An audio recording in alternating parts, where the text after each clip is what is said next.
Jai Hind. I, PO Cadet Chavi Tiwari, along with the other naval cadets of St. Bede's College under 1 HP Naval Unit NCC Bilaspur, am here today in order to guide you all about the new education policy and tell you all about some unknown facts related to it. Do we all know that the Indian children ranked 73rd out of 74 countries in the International PISA test of reading, science, and arithmetic, just ahead of Kyrgyzstan? The UPA government was so embarrassed that it banned the test. This is the deep hole that our new education policy needs to fix. This 63-page policy document presents a grand vision for the next 20 years and shows what education will hopefully look like in India in 2040. Released in July by the current and former HRD ministers, it updated the obsolete 34-year-old policy framed during the Rajiv Gandhi era. Azim Premji, one of the largest philanthropists in the world and actively involved in Indian education, is very pleased. He stated that NEP 2020 responds almost completely to the policy wish list that almost everyone would have had. The main goal of this policy was to create a new system that is aligned with the aspirational goals of 21st century education while remaining consistent with India's traditions and value systems. The Indian Education Committee believes that the traditional Indian education system has produced scholars like Charak, Sushruta, Aryabhatta, Bhaskaracharya, Chanakya, Patanjali, Panini, and numerous others. His knowledge and expertise is still used all over the world in various fields. Then why not revive the same old Indian traditional educational system?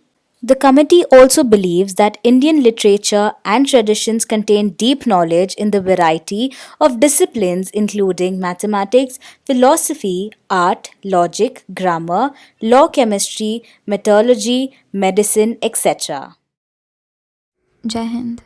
I, Cadet Pranati Wiley of St. Bede's College under 1 HP Naval Unit NCC Bilaspur, will be telling you about the education policy prior 2020 and the national education policy formulated by the Government of India in 2020. The NPE is a policy formulated by the Government of India to promote education amongst India's people. The policy covers elementary education to colleges both in rural and urban India. The first NPE was promulgated by the Government of India by Prime Minister Indira Gandhi in 1968, the second by Prime Minister Rajiv Gandhi in 1986, and the third by Prime Minister Narendra Modi in 2020. Prior to NEP 2020 was National Policy on Education 1968. The Government of India had formulated certain principles to promote development of education in the country.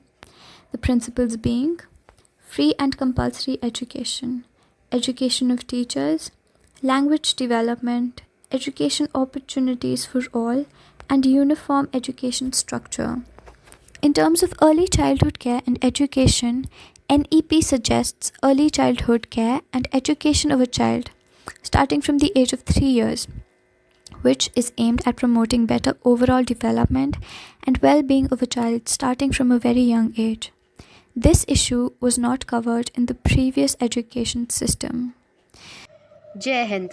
I am Cadet Jaisal Shekhawat and I will let you know more about the new Education Policy 2020. While the Right to Education Act 2009 gave children the right to school education from classes 1 to 8, NEP 2020 added to it 3 years of pre-primary education, including the role of village Anganwadis in formal education.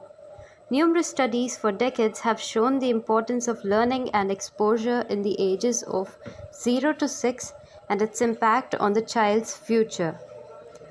Children who are not able to read by the age of 10 usually find it challenging to grasp what is taught in higher classes. Without foundational learning, children often fail to flourish. To do this, formal education has been changed from age 3 to 18 instead of the prevalent 6 to 14 years in this 5 plus 3 plus 3 plus 4 system, replacing the 10 plus 2 system. The first 5 years will be the foundation stage, including 3 years of primary education and class 1 and 2. It will also include preschooling in the foundation stage. The preparatory stage consists of classes 3 to 5, and the next 3 years from class 6 to 8 will be the middle stage. Which child at the age of 12 or 15 knows what he or she is going to do for the rest of their lives? So, from class 6 onwards, to expose children to a variety of disciplines, they will be allowed to study whatever interests them. A child studying computer may want to explore literature or anything else. A civil engineer building a dam needs to understand its environmental consequences. The new education policy aims to fulfill all of these. Jai Hind, I'm Cadet Vanchika Shaktawat and I'm here today to tell you all about the New Education Policy 2020. India's higher education system is the third largest in the world. The main governing body at the tertiary level is the University Grants Commission, which enforces its standards, advises the government, and helps coordinate between the center and the state. As India moves towards becoming a true knowledge society and economy where India aims to lead, and an increasing proportion of employment opportunities will consist of skilled jobs of a creative and multidisciplinary nature. More and more young Indians will aspire to higher education. Accordingly, the higher education system in India must at the earliest be readjusted. In the long term, the Indian higher education system will consolidate into a smaller number of institutions, but the average enrollment of these institutions will be much larger than the average enrollment today. This will help increase resource efficiency, multidisciplinary capacity, and quality. In view of these requirements of the 21st century, the aim of a quality university or college education must be to develop good, well-rounded, and creative individuals. A quality higher education must enable personal accomplishments and enlightenment, constructive public engagement, and productive contribution to society. It must prepare students for more meaningful and satisfying lives and work roles and enable economic independence. Quality university college education must therefore aim to be both a joy and an opportunity to which all citizens must have access if they so desire. The purpose of quality higher education is therefore more than simply the creation of greater opportunities for individual employment. Optimal learning environments are supported by a positive, instructionally focused school climate and provide intellectually and emotionally safe, engaging classroom communities that are personalized and co-constructed by students and adults to support the success of each and every learner. The most important factor in the success of higher education institutions is the quality and engagement of its faculty. Acknowledging the criticality of faculty in achieving the goals of higher education, various initiatives have been introduced in the past several years. As the most basic steps, all HEIs will be equipped with the basic infrastructure and facilities, including clean drinking water, clean working toilets, blackboards, offices, teaching supplies, libraries, labs, and pleasant classroom spaces and campuses. Entry into quality higher education can open a vast array of possibilities that can lift both individuals as well as communities out of the cycles of disadvantage. For this reason, making quality higher education opportunities available to all individuals must be the highest priorities. This policy envisions ensuring equitable access to quality education to all students with a special emphasis on SEDGS. Teacher education is vital in creating a pool of school teachers that will shape the next generation. In order to improve and reach the levels of integrity and credibility required to restore the prestige, the 4-year integrated B.Ed offered by such multidisciplinary HEIs will, by 2030, become the minimum degree qualification for school teachers.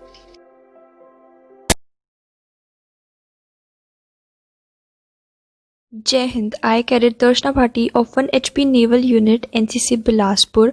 I'm here to brief you about the new education policy. This policy envisions a comprehensive approach to transforming the quality and quantity of research in India.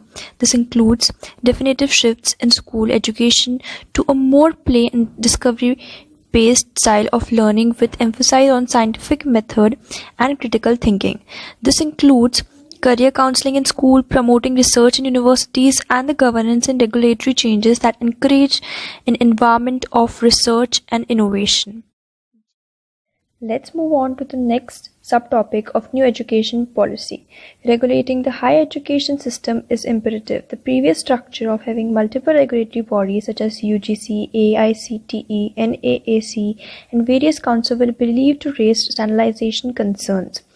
However, the proposal to set up the Higher Education Commission of India envisages bringing uniformity in the system. Its 4 independent verticals: National Higher Education Regulatory Council, General Education Council, Higher Education Grant Council, and National Accreditation Council, are believed to streamline the regulatory process. A good governance organizes performance and assures the quality of decision making, and contemporary leadership theories emphasize moral and values with an interest. The authentic leadership consists of self-awareness, transparency, balanced processing, and internalized moral perspective.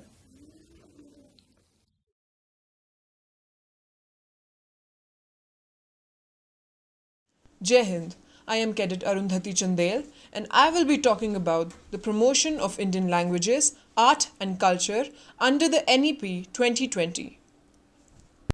India is a treasure trove of culture developed over 1,000 of years and manifested in a form of arts, works of literature, customs, traditions, linguistic expressions, artifacts, heritage sites, and more.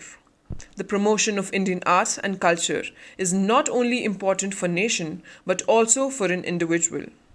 On the other hand, languages, of course, is linked to art and culture. Different languages see the world differently, and the structure of language therefore determines the native speaker's perception of experience. Unfortunately, Indian languages have not received their due attention and care, with the country losing over 220 languages in last 50 years alone. UNESCO has declared 197 Indian languages as endangered. Therefore, a number of initiatives of foster languages, arts and culture in school children have been discussed. A great emphasis on music, art and craft throughout all the levels of school is discussed. Languages, arts and culture that inculcate the human values, emotions into future generation.